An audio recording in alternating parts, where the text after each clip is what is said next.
예수께서 그들 앞에 또 비유를 들어 이르시되 천국은 좋은 씨를 제 발에 뿌린 사람과 같으니 사람들이 잘 때에 그 원수가 와서 곡식 가운데 가라지를 뿌리고 갔더니 삭이 나고 결실할 때에 가라지도 보이거늘 집 주인의 종들이 와서 말하되 주여 밭에 좋은 씨를 뿌리지 아니하였나이까? 그런데 가라지가 어디서 생겼나이까? 주인이 이르되 원수가 이렇게 하였구나. 종들아 말하되 그러면 우리가 가서 이것을 뽑기를 원하시나이까? 주인이 이르되 가만두라. 가라지를 뽑다가 곡식까지 뽑힐까 염려하노라. 둘 다 추술 때까지 함께 자라게 두라. 추술 때에 내가 추수꾼들에게 말하기를 가라지는 먼저 거두어 불사르게 단으로 묶고 곡식은 모아 내 고간에 넣으라 하리라. 아멘. 귀한 본문 말씀을 통해서 치유의 삶이라는 주제의 말씀으로 우리 정문규 목사님 말씀 전가해 주시겠습니다.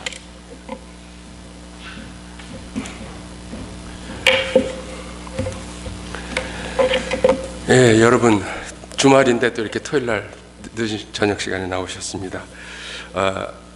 어저께 저녁에 첫날 저녁에 저희가 온유한 자에 대한 말씀을 같이 생각해 봤습니다.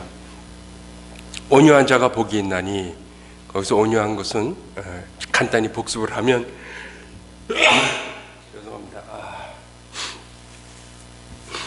온유한 자라는 것이 그냥 얌전하고 조용한 사람이 아니고 자기 인생을 돌아보면서 지금 이 순간에 자기의 과거를 그리고 현재를 볼 때에 참 아쉬운 것도 많고 후회되는 점도 많지만 그럼에도 불구하고 더 이상 좋을 수가 없다라는 흡족함을 느끼시면 그게 바로 온유한 사람이라는 겁니다. 즉 다시 말해서 그런 사람은 하나님께서 그에게 주시고자 하시는 복을 충만하게 받는다라는 그런 말씀을 드렸습니다. 그래서 우리 인생에 아쉬움이 없는 인생이 누가 있겠어요? 다 아쉬움이 있습니다. 그러나 그 아쉬움에도 불구하고 하나님의 은혜가 족하다라는 것을 느끼는 것이 길들여지는 것이다. 마치 제가 비유를 들었죠? 가능성이 있는 말이 자기 성질이 가다듬어지면서 좋은 트레이너에게 길들이듯이 우리도 하나님께 길들여지면 하나님께서 우리 각자에게 주시고자 하시는 복의 내용을 충만하게 우리가 받고 복된 삶을 살 수 있다라는 말씀을 드렸습니다. 제가 처음에 말씀드린 대로 이 연결되는 말씀이기 때문에 오늘 아침에 간단히 또 못 오신 분들도 계시니까 아침에는 우리가 길들임의 삶을 살기 위해서는 하나님 앞에 참여하는 것이 필요하다라는 말씀드렸습니다. 그래서 제가 서두에 그랬죠. 우리가 지금까지 알고 있던 참여는 다 내려놓으십시오. 그건 모른다고 생각하고 시작합시다. 그렇게 말씀을 시작했어요. 그래서 우리 기독교의 그 신앙의 여정에는 두 가지의 영성이 있다고 말씀드렸습니다. spirituality 영어로. 근데 하나는 위로부터의 영성, 그것을 다른 말로 체험의 영성이다. 그래서 우리가 성경 공부를 하고 많은 지식을 얻고 성경을 통해서 도전을 받고 또 믿음의 성자들의 그 도전을 통해서 우리가 신앙이 성장하는 것, 그런 것이 다 위로부터 채우는 영성이다. 그와 함께 필요한 것이 뭐냐면 비움의 영성이 필요하다고 말씀드렸습니다. 비움의 영성은 그 영성이 외부에서 성경을 통해서 위대한 성자들을 통해서 발견하는 것이 아니고 나를 통해서 발견하는 거다. 내 자신을 하나님 앞에 진솔하게 정직하게 보게 될 때에 과연 내 모습이 이렇다면 하나님이 이 땅에 오실 수밖에 없었구나라는 것을 고백하는 그런 영성, 그것이 비움의 영성이다, 가난의 영성이다라고 말씀을 드리면서 진정한 참회는, 진정한 죄의 고백은 비움의 영성이 있을 때에 가능하다, 그 말씀을 드리면서 제가 그 다윗의 예를 들었죠. 다윗이 밧세바와의 그 사건 이후에 얼마나 고된 그 기도의 시간을 통해서 그가 거듭나는지를, 참회의 길을 갔는지를 말씀드렸습니다. 오늘 저녁에는 길들여지기 위해서 우리가 진정한 고백과 죄의 용서가 있었고, 두 번째는 물론 이외에도 여러 가지 더 있을 수 있지만요, 제한된 4번의 기회 안에서 보면 제가 생각할 때는 치유가 되는 것이 필요하다라고 저는 믿습니다. 그 왜냐하면 우리가 겉으로 보면 다 그 영어에도 그런 그 표현이 있죠. Your neighbor's lawn looks greener. 그런 표현이 있습니다. 남들이 다 나보다 나 보여요. 그런데 실제로 그렇지 않아요. 목회를 저도 좀 했는데 목회하면서 여러 다양한 성도님들, 가정들, 환경들을 봤거든요. 속 얘기를 들어보면요, 양파 껍질 벗기듯이 하나둘씩 벗기면요 다 그 안에 응어리가 있더라고요. 근데 그것을 평생 동안 상처가, 그 깊은 상처가 꼭꼭 쌓여 있어요. 양파처럼 뭐 한 열 몇 번 벗겨도 나올까 말까예요. 목사한테도 잘 얘기 안 해요. 그런데 그거를 진솔하게 얘기를 하고 같이 기도하면서 그 얘기에 나름대로 조언을 줄 수 있고 이렇게 되면서 그런 상처가 치유되는 것을 제가 몇 차례 경험을 했습니다.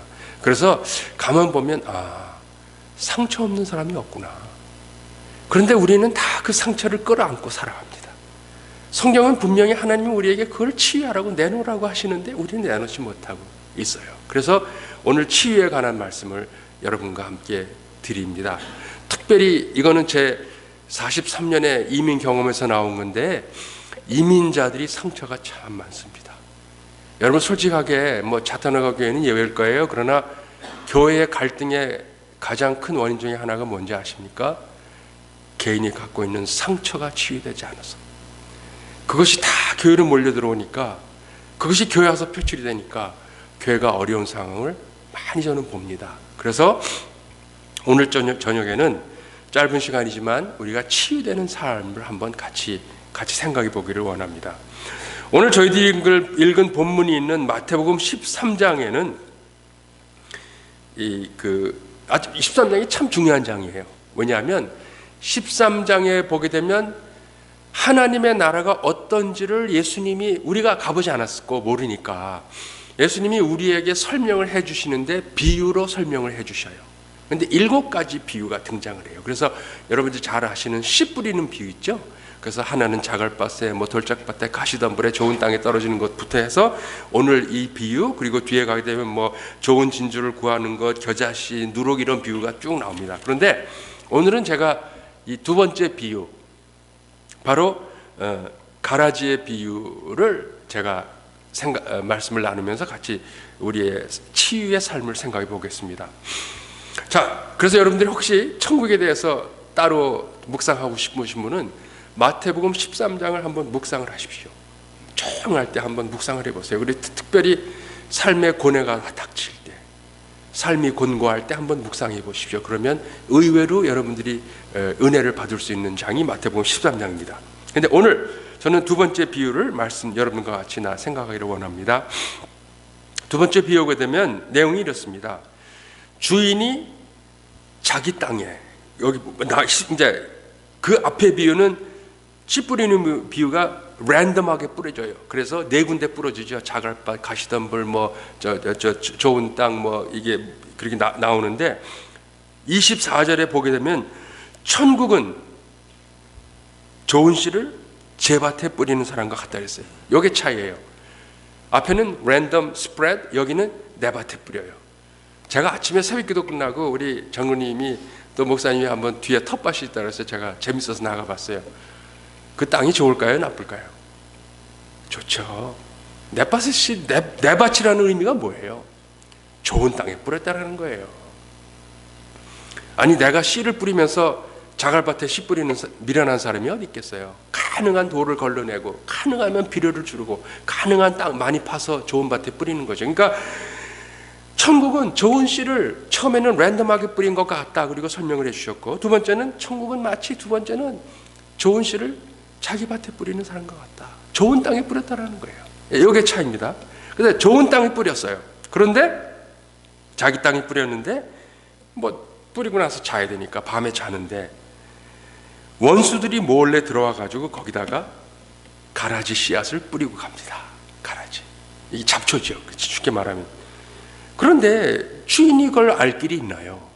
씨를 뿌렸는데 싹이 올라올 때까지는 모르잖아요. 싹이 올라와도 처음엔 몰라요. 그냥 풀이 올라오니까. 그래서 시간이 지났는데 모르고 있죠. 한동안 모르고 있는데 시간이 지나면서 싹이 올라오고 또 시간이 지나면서 이것이 알곡이 달릴 정도까지 이렇게 자라는 수준이 되니까 얼마 있으면 이제 수확이 앞에 됐는데 이게 다른 거예요. 가라지가 거기 올라온 거예요. 그래가지고 이 종들이 주인에게 가서 제안을 하는 거잖아요.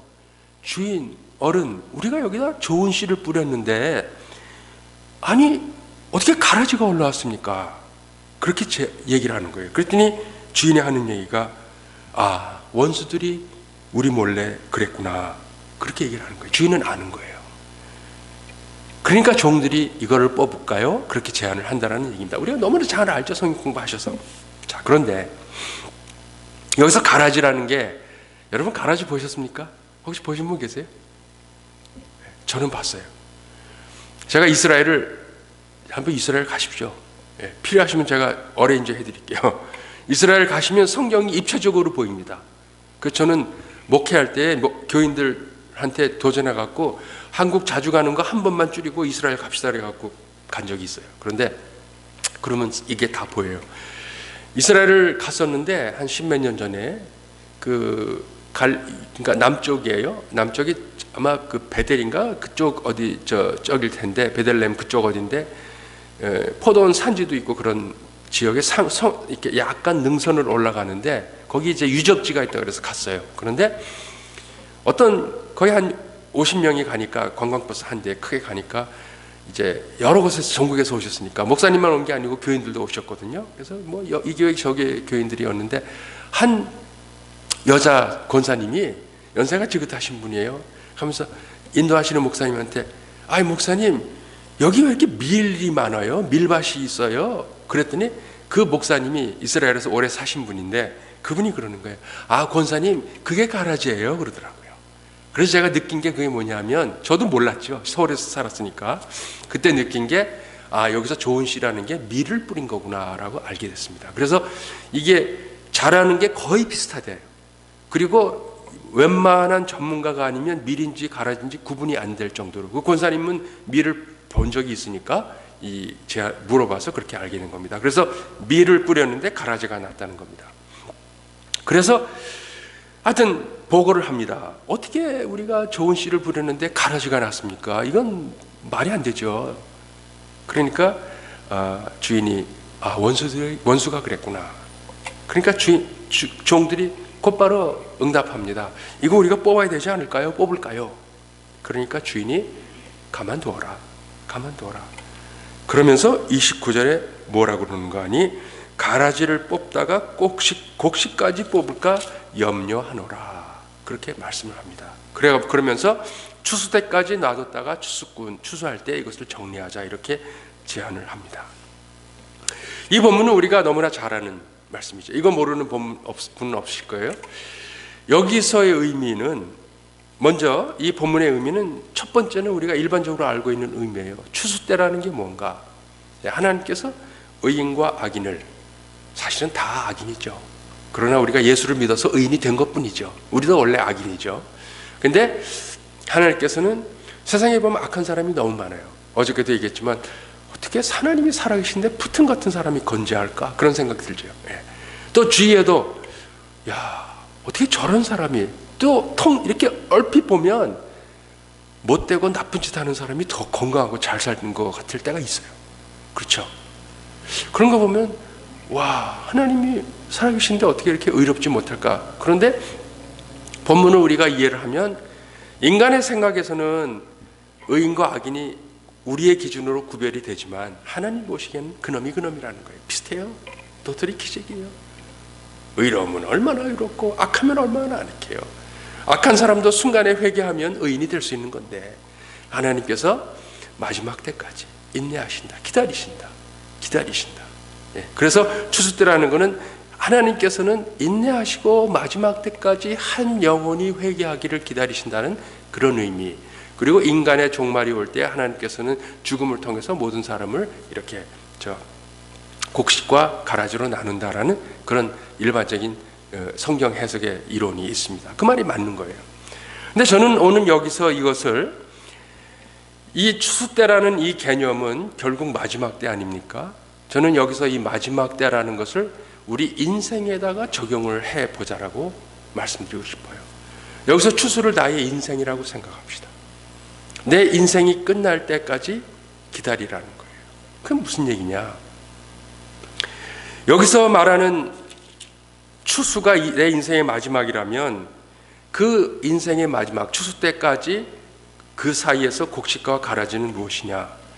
먼저 인생에서의 곡식은 내가 떳떳하게 누구에게 내놓을 만한 것, 자랑할 만한 것. 그거는 아무리 누구에게 얘기해도 전혀 꺼리낌이 없는 것. 그건 다 곡식입니다. 좋은 거예요. 내가 어느 학교를 나와서 어떤 직장을 갖고 있고, 내가 지금 디그리가 뭐가 있고, 뭐 내가 어느 교회에 담임을 하고 있고, 내가 무슨 일을 하고 있고. 제 아내가 한번 우리 남편이 어떻게 나와 있나 그러고 쳐봤대요. 구글에 쫙 나오더래요. 예.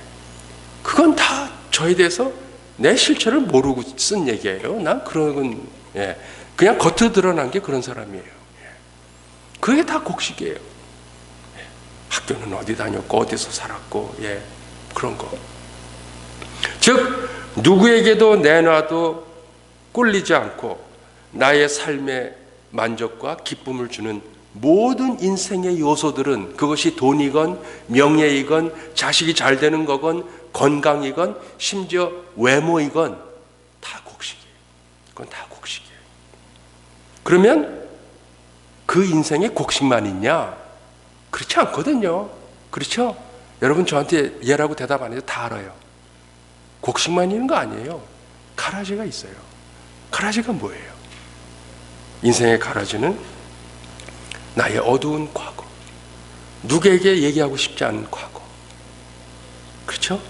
또 내가 살면서 인생에서 받은 상처들, 그것이 학교를 시험을 받다 떨어진 거든지 회사에 면접을 받다 떨어진 것이든지 심지어 연애에 실패했든지 내가 받은 상처들, 아니면 사춘기 때 친구에게 배반당한 것들, 아니면 동업을 하다가 사업을 하다가 그렇게 믿었던 평생의 친구가 나를 배반하고 사기를 치고 도망간 이런 일들, 그런 것들이 다 상처예요. 누구에게 얘기하기가 부끄러워요.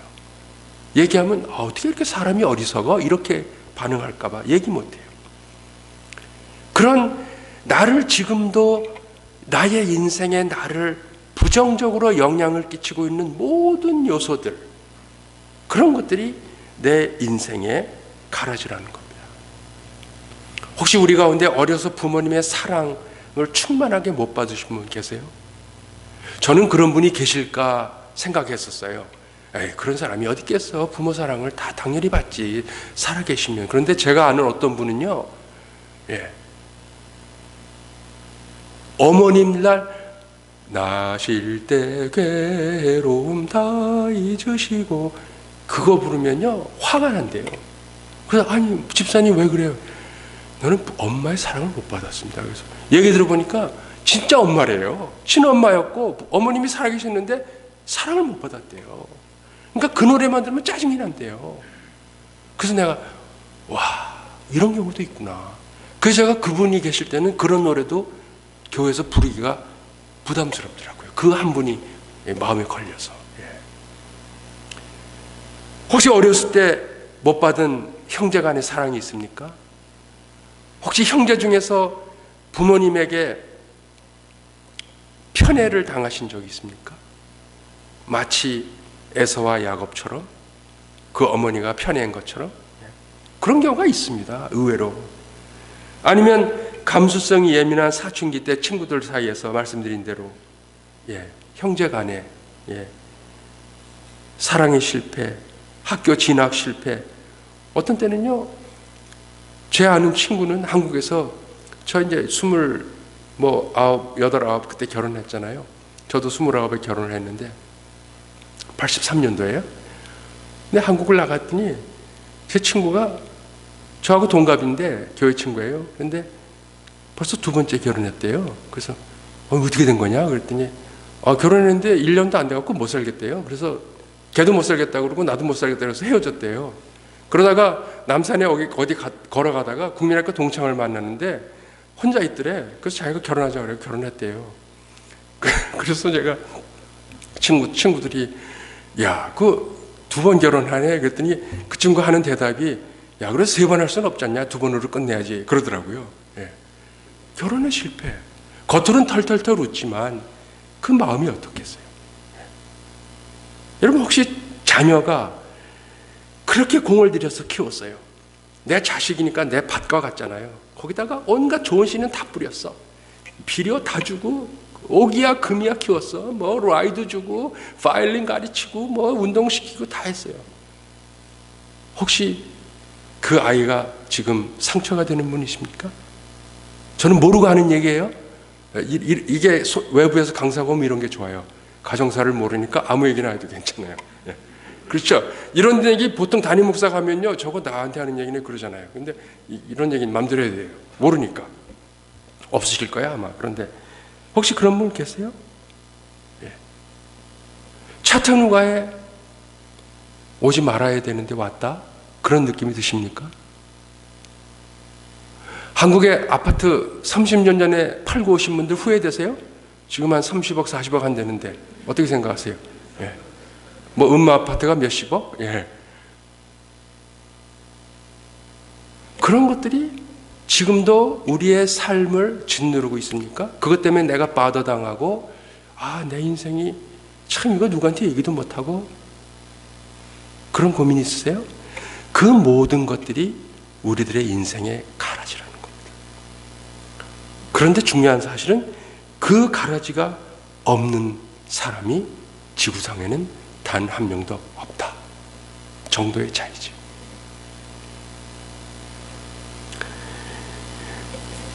저는 이번에 그 우크라이나라고 그러죠, 영어로. 그 전쟁을 보면서 그 뉴스에 뭐 러시아군이 죽은 사람이 15,000명 expected, estimated 뭐 이렇게 나와요.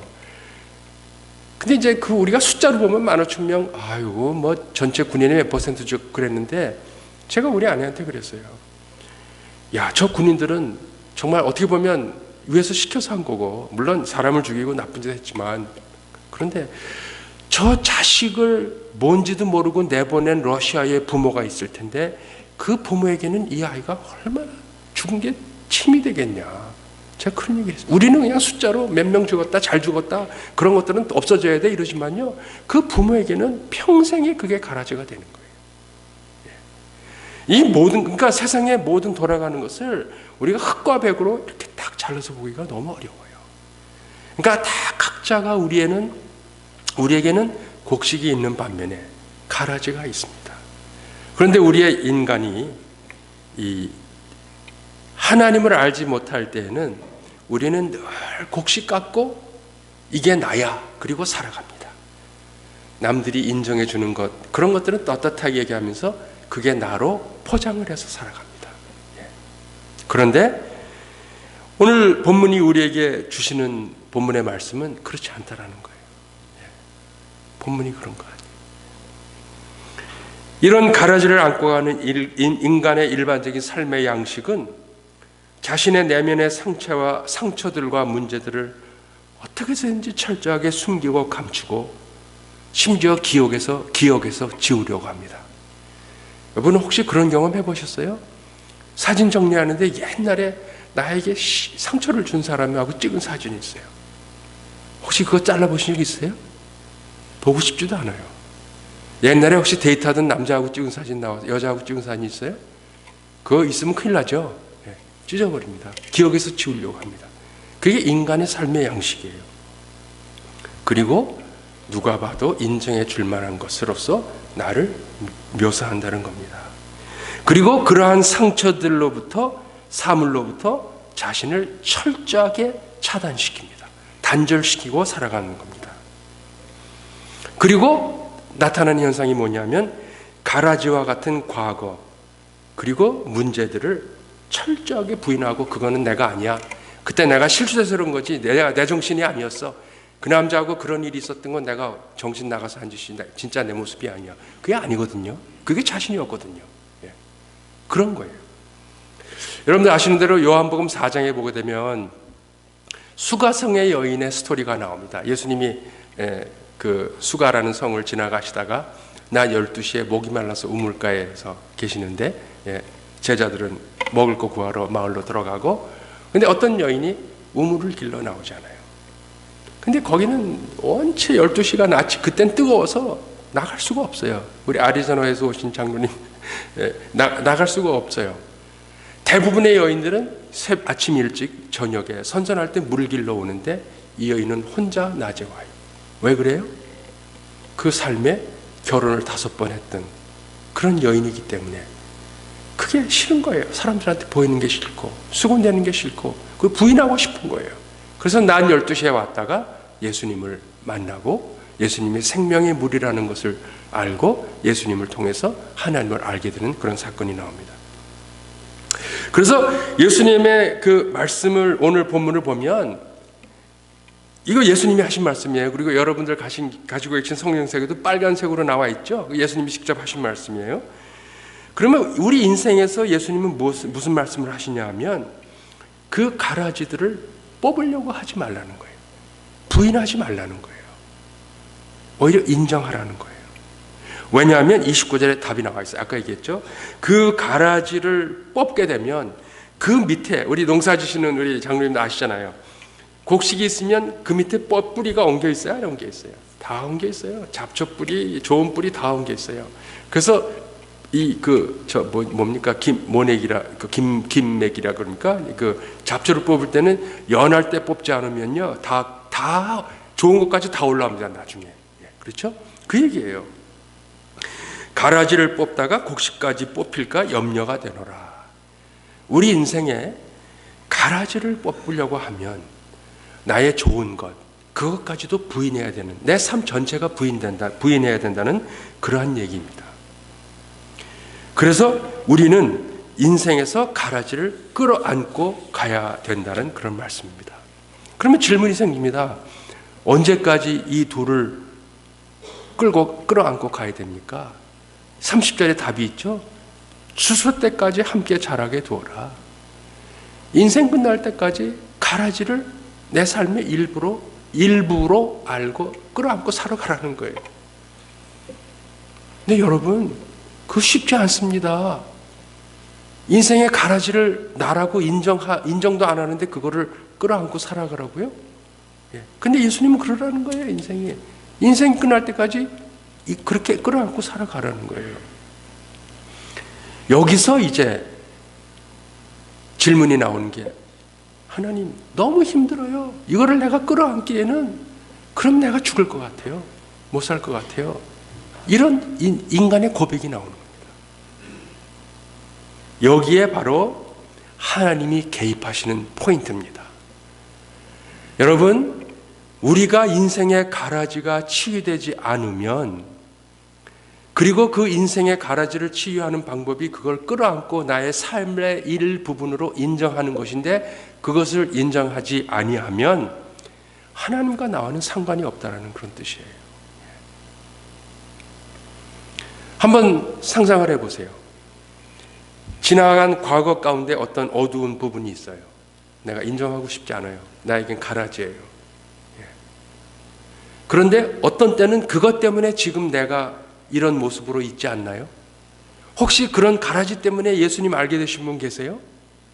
그러면 그 가라지가 전화위복이 된 거예요. 그러면 그게 치유가 일어나는 거예요. 그러니까 하나님은 너 그것 때문에 나 믿게 되지 않았어? 그러면 이제는 내 앞에서 인정을 해라. 그 가라지를 인정하라는 거예요. 그리고 그것 때문에 그것이 내 인생의, 나의 삶의 한 부분인 것을 인정하라는 거예요. 그래서 하나님이 우리에게 기도할 때에 골방에서 하라라는 말씀을 주시는 거예요. 어제 말씀드린 대로 아침인가요? 골방은 문 닫고 피지컬 로케이션의 골방이 아니고 하나님과 나만이 알 수 있는 1대1의 영적인 스페이스를 만들라는 거예요. 구약성경에 보면 지성소가 나오죠. 지성소는 대제사장에는 들어가면 죽어요. 거기 누가 계시기 때문에? 하나님이 계시기 때문에. 마음의 지성소를 만들어야 됩니다. 그것이 골방이에요. 그것이 교회 한 구덩이든 우리 집에 작은 독서방이든 카페이건 상관없어요. 여러분의 직장의 사무실이라도 상관없어요. 그런 공간을 만드셔야 됩니다. 거기서 하나님께, 하나님, 내 인생에 이런 스토리가 있고 과거가 있는데 하나님 아시잖아요. 하나님, 내가 이거 인정하고 싶은데 너무 힘들어요. 정말 나에게는 너무 가시가 돼요. 이걸 내가 끌어안고 싶은데 끌어안으면 내가 찔려서 아파요. 하나님 좀 도와주세요. 그런 기도가 하나님 앞에 나와야 아침에 말씀드린 대로 그런 나를 보면서, 약한 모습을 보면서, 아, 하나님이 예수님으로 이 땅에 오실 수밖에 없구나, 우리의 죄를 위해서. 그것이 믿어진다는 겁니다.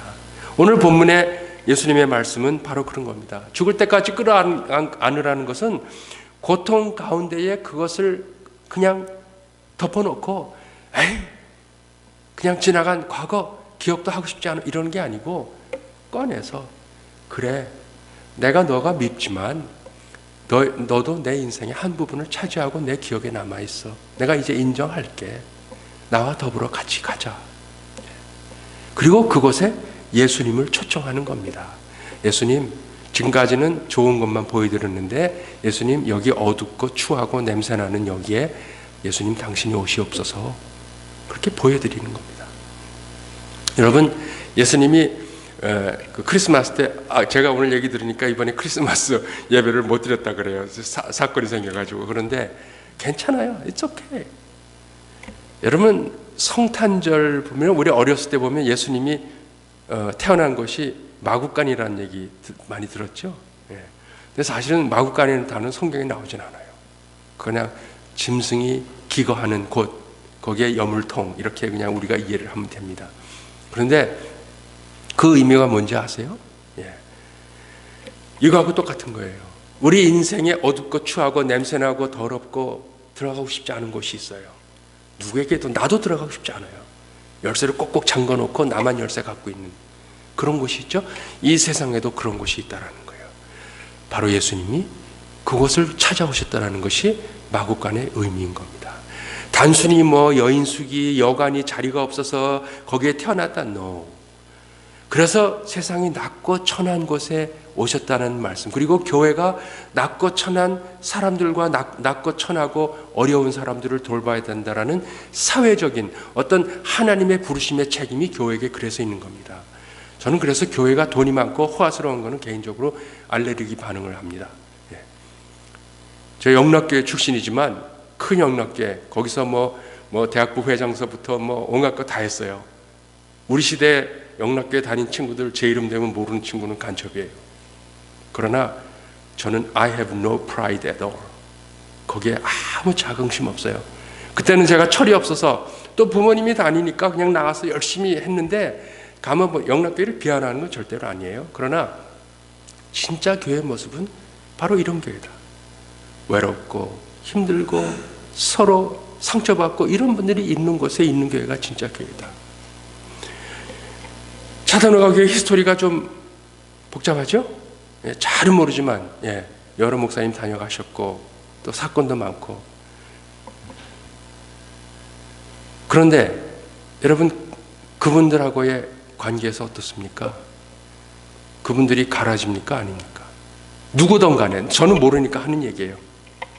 교회 안에서 서로 상처받은 분들, 그분들을 여러분들의 신앙의 삶의 한 부분으로 인정하세요? 안 하세요? 그거 인정해야 됩니다. 그래서 교회가 연합해서 모일 때는 같이 모이고, 교단을 떠나서 합심 기도할 때는 같이 기도하고, 봉사할 때는 같이 하고, 어려움 당할 때는 서로 도와주고. 오늘 예수님 말씀하시는 그래요. 그래야 치유가 된다는 거예요. 치유되지 않고 끌고 가면 어떻게 돼요? 그 가라지 어디로 가요? 불타서 없어져요. 그러나 그것이 하나님 앞에 드려지고, 하나님, 이게 내 인생의 한 부분이고 이것도 결국 납니다. 나의 한 일부입니다. 하나님 받아주십시오. 그러면 예수님이 오셔서 그 자리에 오셔서 그것을 회복시켜 주시고, 오히려 그 아픔과 괴로움과 후회와 그런 가라지가 내 삶의 어느 순간에 하나님의 은혜로 보일 때가 다가온다는 겁니다.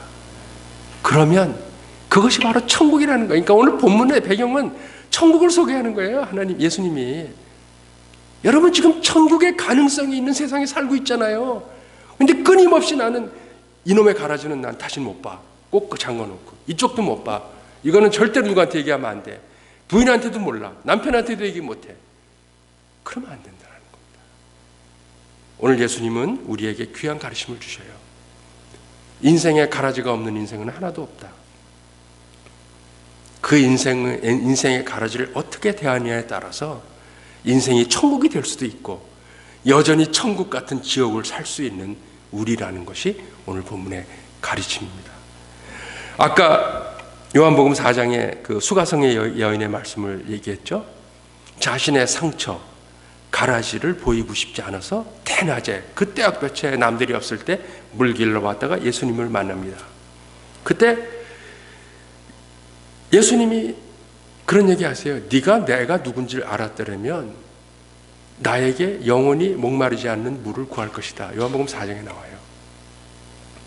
그러니까 엉뚱한 대답을 하잖아요. 우리가 뭐 예배할 것은 뭐 어디고 뭐 그러니까 예수님이 그러니까 그분은 그 여자는 그 결혼을 5번 했던 여자는 상당히 교회를 다닌 사람이에요. 우리가 예배할 곳은 뭐 다 알거든요. 그리고 유대인과 사마리아인이 상종하지 않은 것도 알고 교회 법규와 율법을 잘 아는 사람이에요.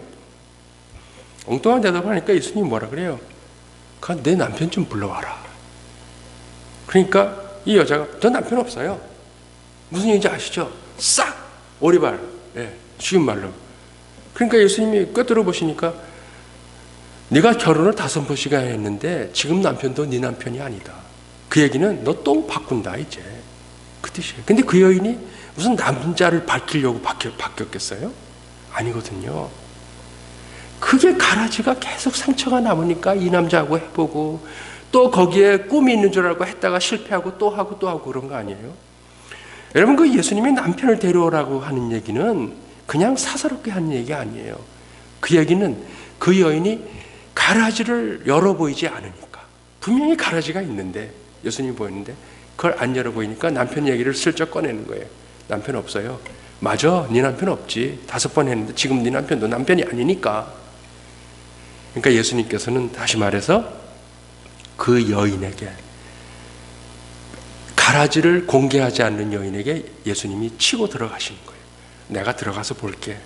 그리고 그 사생활에 관한 가라지를 터치하는 겁니다. 그래서 결국 그 여인이 예수님을 인정하잖아요. 바로 그게 천국이라는 겁니다. 오늘 본문의 얘기는 우리의 인생에 가라지와 곡식이 다 있는데 그 가라지를 어떻게 대하느냐에 따라서 천국을 살 수도 있고 반면에 그 가라지를 숨기고 철저하게 부정하면 우리는 교회를 다니지만 우리는 천국을 살지 못한다라는 하나 예수님의 가르침입니다. 여러분, 이 가라지와 곡식의 문제는 개인에게만 있는 건 아니에요. 교회도 있고요. 국가에도 있습니다. 저는 그렇게 믿습니다.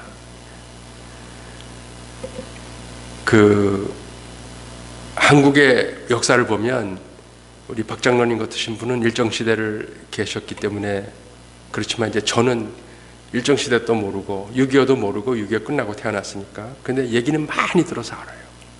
근데 일본에 대한 분노 내지는 이런 얘기는 조심해서 해야 돼. 잘못하면 내가 친일파가 될 수도 있고 그러니까 조심해야 되는데 가라지 얘기하는 거예요. 그러니까 우리 한국 역사에서 일본이 좋은 기억은 아니에요. 그렇죠. 분명히 나라를 우리가 빼앗았고 그러는데 그래서 감정이 안 좋은 건 인정해요. 그러나 그 역사를 우리 일본의 그 통치를 우리 역사에서 지울 수는 없어요. 그거를 우리 국가가 민족이 우리 역사의 한 부분이다 할 수 없다. 일정시대의 영욕 그때 영광과 욕을 다 우리 역사의 한 부분으로 받아들이자. 좀 그렇게 거대하게 노는 지도자가 나왔으면 좋겠어요. 친일파니 뭐 이런 거 하지 말고. 아니 그때 친일파 했던 사람들이 물론 친일파 한 사람도 있겠지만 저희 부모님도요. 먹고 살고 자식들이 있으니까 예, 저희 아버님이 사실은 뭐 이상하게 얘기하면 정치인 얘기할까 봐 그러는데 속 얘기도 할게요. 저도 가라지 얘기도 합니다. 예.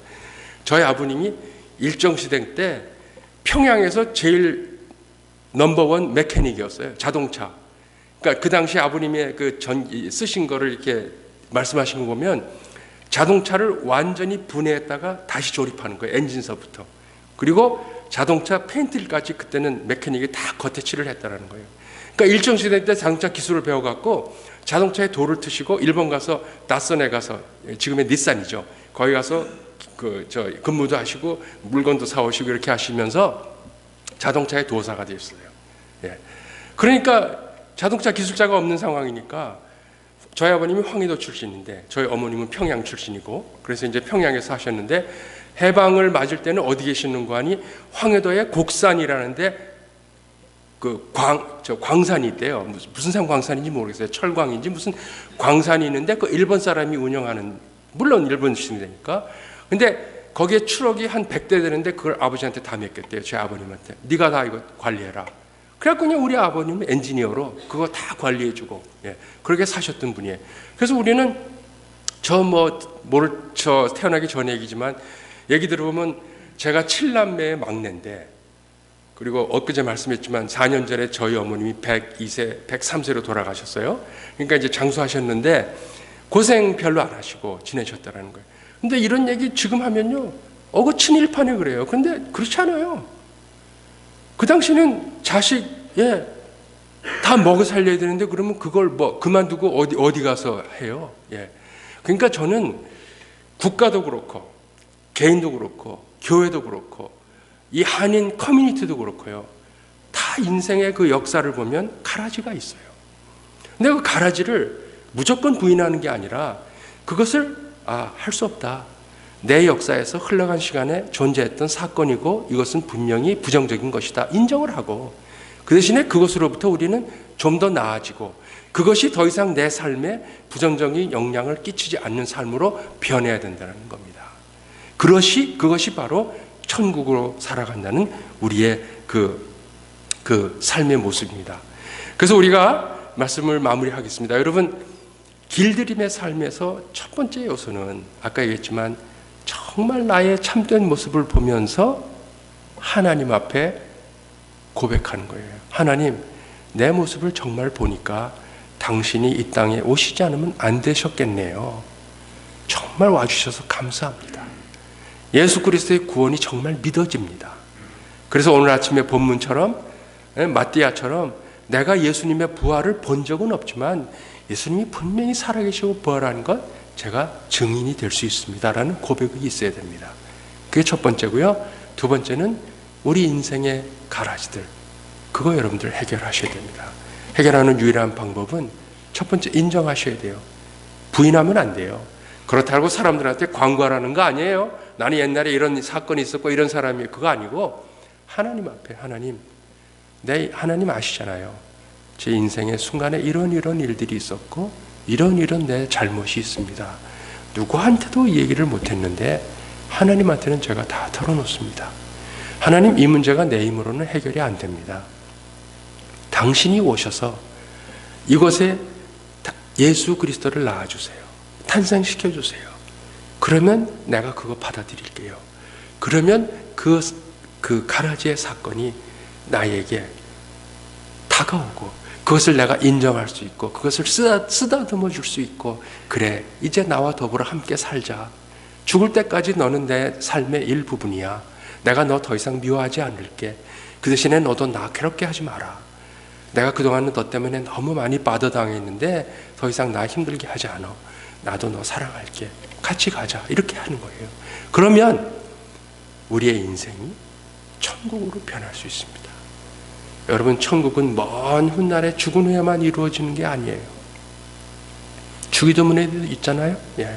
이 땅에 이루어 주시옵소서. 천국은 이 땅에서 이루어지는 겁니다. 그래서 저는 차타누가 교회가 43주년 맞고 나름대로 교회의 역사에 가라지가 있는 거 제가 알고, 제가 개인은 전혀 몰라요. 전혀 모르지만 분명히 가라지가 있어요. 왜? 저도 있으니까. 저도 있거든요.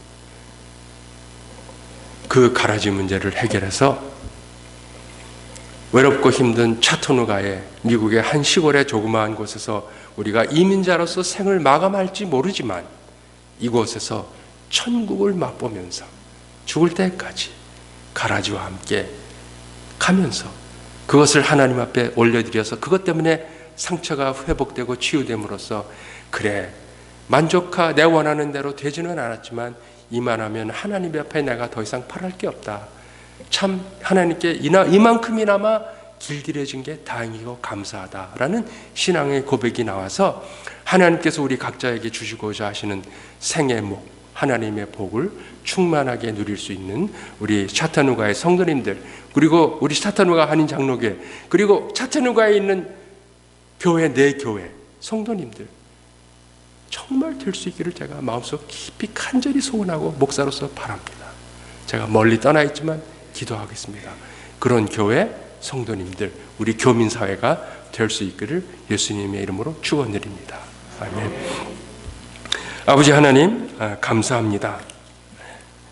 우리의 인생에 내 밭에 좋은 씨를 뿌리고 좋은 비료만을 주고 그렇게 정성껏 애지중지 내 인생을 가꾸어 왔는데 어느새 나도 모르게 인생의 가라지가 많이 자리 잡고 있습니다. 아버지, 내가 정말 가라지 생각하고 싶지 않습니다. 기억에 지우고 싶습니다. 그런데 때로는 그 가라지가 불쑥불쑥 일어나 나를 지금도 어렵게 하고 마음을 아프게 하고 마음을 긁습니다. 아버지, 때로는 그것이 내 신앙으로도 해결이 안 되고 힘듭니다. 아버지, 이제부터는 그 가라지를 내가 사랑할 수 있기를 원합니다. 힘들지만 가라지를 가둬놨던 열쇠의 창고를 열고 공개해 드리겠습니다. 기도로서 하나님 앞에 올려드리겠습니다. 하나님 오셔서 그곳에 예수 그리스도를 낳아주시고 보내주시고 그것을 냄새나고 더럽고 추하고 어두운 것을 밝히시고 닦아주시고 깨끗하게 하셔서 내가 더욱더 사랑할 수 있는 가라지게 되게 하시고 그것이 이제는 나에게 부정적인 영향을 끼치는 나쁜 것이 아니라 나와 함께 인생의 여정의 동반자로서 같이 걸어가며 서로 위로하고 힘을 주는 그런 내 인생의 한 부분이 되기를 간절히 소원합니다. 아버지, 도와주시옵소서. 내 힘으로 할 수 없음을 고백하오니 주님 도와주시고, 특별히 이런 어려운 일을 하나님 앞에 하려고 기도할 때는 사탄 마귀가 이것을 계속 방해합니다. 아버지, 그때일수록 저희의 영혼을 맑게 하셔서 하나님 앞에 자신 있게 담대하게 전지전능하신 하나님 앞에 이 문제를 고백하게 하시고 살아계신 하나님의 능력이 그 자리에 오셔서 이 문제를 해결하여 이 땅에 살아가는 우리가 천국을 진정으로 누리고 살아가는 우리 될 수 있도록 축복해 주시고 그런 교회가 차천화가 한인 장로교회가 되게 하시고 이 교회로부터 갈라져 나간 많은 여러 교회들이 이 한인 커뮤니티가 이곳에서 피차간에 어렵고 힘들고 외로운 이민의 삶을 살아가는데 서로 가라지를 인정하면서 천국으로 살아갈 수 있는 귀하고 복된 한인 사회가 될 수 있도록 축복해 주시옵소서. 이 일을 위해서 류 목사님을 이곳에 보내줄 줄 믿습니다. 인간의 어떤 분별과 우리의 기준으로 목사님을 청명하셨지만 그 뒤에는 보이시지 않는 하나님의 손길이 있었음을 믿사오니 목사님에게 능력 주시고 지혜 주시고 건강 주시고 목사님에게 기도할 수 있는 힘과 아버지의 성령의 감동을 허락하셔서 어렵고 힘들지만 이 재단과 이 한인 커뮤니티를 이끄는데 부족함이 없도록 영적인 지도자로 삼아주시고 목사님을 통해서 모든 성도님들과 이 지역의 교민들이 이 세상을 살면서 천국을 경험하는 아름답고 복된 재단 될 수 있도록 축복해 주시옵소서. 감사드리며 예수님의 이름으로 기도드리옵나이다. 아멘.